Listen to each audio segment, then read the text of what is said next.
নমস্কার বন্ধুরা, নতুন একটি ব্লগে আপনাদের স্বাগত জানাই। আমি রোহিণী। আশা করি আপনারা সকলে ভালো আছেন এবং সুস্থ আছেন। আজ প্রথমেই একটা মজার ঘটনা দিয়ে শুরু করি। আমরা যখন এখানে হিউস্টন থেকে পাশেই গ্যালভাস্টন আইল্যান্ডে বেড়াতে গেছিলাম, তখন সারাদিনে ঘোরার পর শেষে এখান থেকে ১ ঘন্টার রাস্তা গাড়িতে গ্যালভাস্টন একটা উবের ভাড়া করেছি আমরা। তারপর উবেরে এক গাড়ি এসে দাঁড়ালো।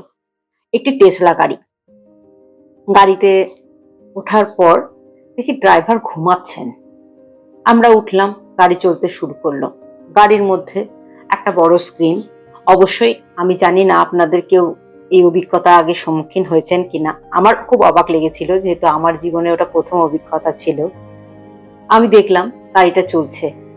গাড়ি স্পিড তুলতে শুরু করলো এবং এক্সপ্রেসওয়ে বা এখানে যেটা ফ্রিওয়ে বলে সেই ধরে জোরে অন্যান্য গাড়ি তালে তাল মিলিয়ে চলছে, যেরকম অটোমেটিক গাড়ি হয়। ড্রাইভার কিন্তু নিশ্চিন্তে ঘুমাচ্ছেন। সিটটা একটু হেলিয়ে পিছন দিকে, যেভাবে উনি আরাম করেই ঘুমাচ্ছেন। এবং মাঝে মাঝে আমি কিন্তু সচেতন চমকে চমকে উঠছি যখন দেখছি যে গাড়িটার সামনে থামছে, তারপর গাড়ি নিজের মতো করেই স্পিড তুলছে, কমাচ্ছে, সাইড দিচ্ছে, সমস্ত কিছু করছে। এইভাবেই আমরা পৌঁছে গেলাম। এবার এখান থেকে যেটা মজার কথা, এই যে গাড়িটা চালাচ্ছে সেটা তো আসলে এআই চালাচ্ছে, কৃত্রিম মাথা আর কি। তো আজকে এইটার মাধ্যমে আমি এটাই এমনি বলতে গেলাম। প্রথমে কিন্তু আমি যখন এআই সম্বন্ধে শুনি তখন ব্যাপারটা এআই, কিন্তু আস্তে আস্তে যেটুকু বুঝলাম যে আমরা যে পৃথিবীর দিকে এগিয়ে যাচ্ছি সেটা আসলে এআই এর সাথে তাল মিলিয়ে চলারই একটা পৃথিবী। আর তাই আজকে ছোট্ট করে এআই নিয়ে একটা ভিডিও। আমি কিন্তু একদম খুবই সাধারণভাবে ভিডিওটা করছি।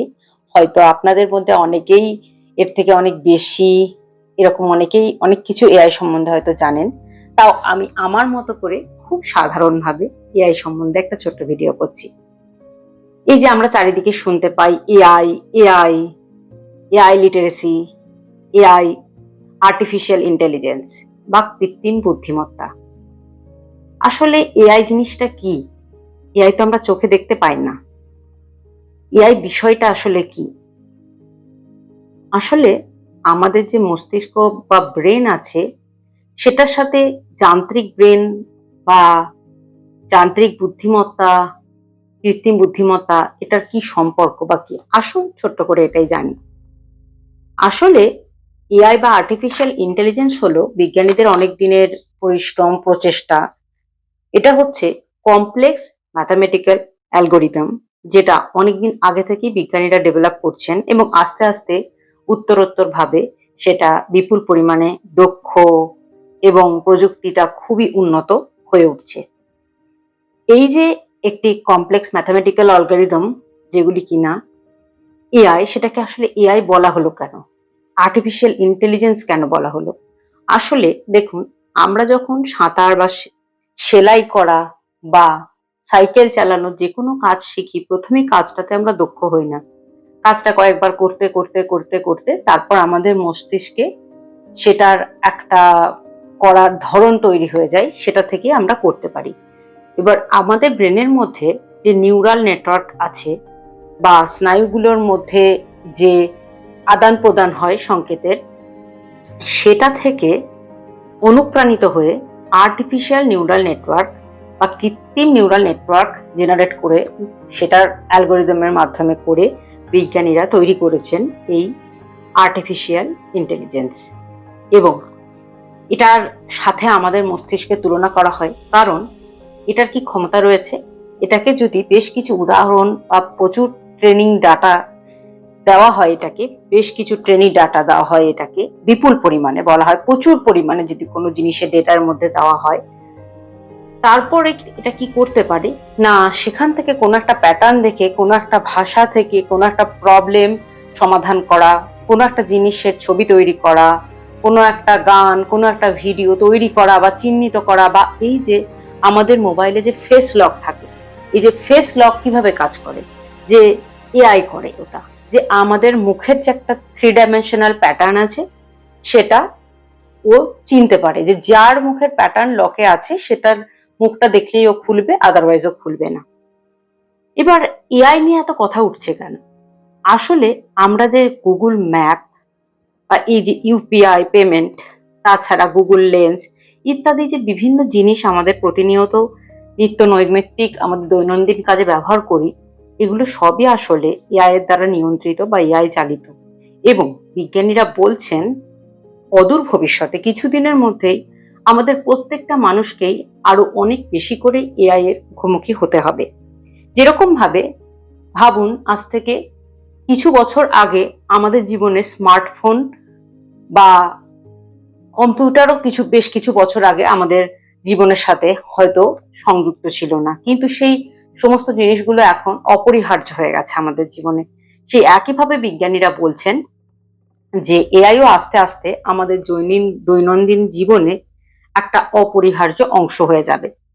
এছাড়াও আরো একটা কথা শোনা যাচ্ছে চারিদিকে যে এআই এসে চাকরি চলে যাবে, চাকরির নিরাপত্তা চলে যাবে, এই ধরনের নানান ধরনের কথা আসছে। আবার অনেক বিজ্ঞানীরা বলছেন যে, অনেকেই বলছেন বড় বড় মানুষেরা যে অনেক নতুন জব তৈরি হবে। আসলে এই কথাগুলো আসছে কেন?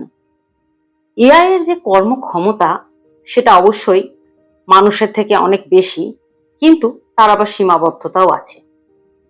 আসলে যেটা, এআই হয়তো কিছু কিছু মানুষের করা কাজের রিপ্লেসমেন্ট করতে পারে, কিন্তু সবকিছু করতে পারবে না।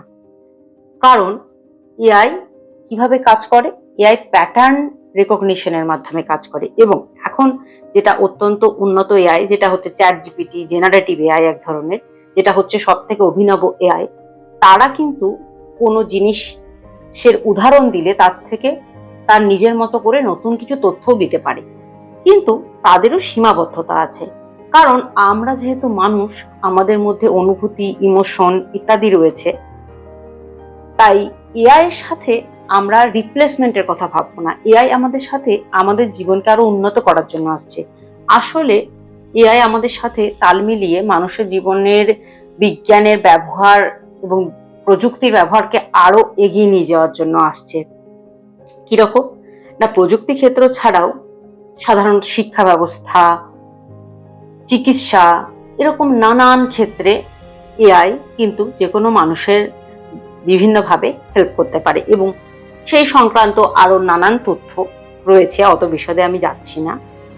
আর একটা কথা এখন খুবই উঠে আসছে, সেটা হচ্ছে এআই লিটারেসি বা এআই সাক্ষরতা। আসলে এআই যেরকম আস্তে আস্তে আমাদের জীবনে, দৈনন্দিন জীবনে ঢুকে যাচ্ছে, এই এআই এর যেরকম ভালো দিক আছে, আবার কিছু রিস্ক বা খারাপ দিকও আছে। প্রথমত হচ্ছে আমাদের এআই লিটারেসি দরকার। যদি আমরা স্বাক্ষর না হই এআই এ, তাহলে এআই এর ভালো দিক এবং খারাপ দিক দুটো সম্বন্ধে আমরা সচেতন হতে পারবো না।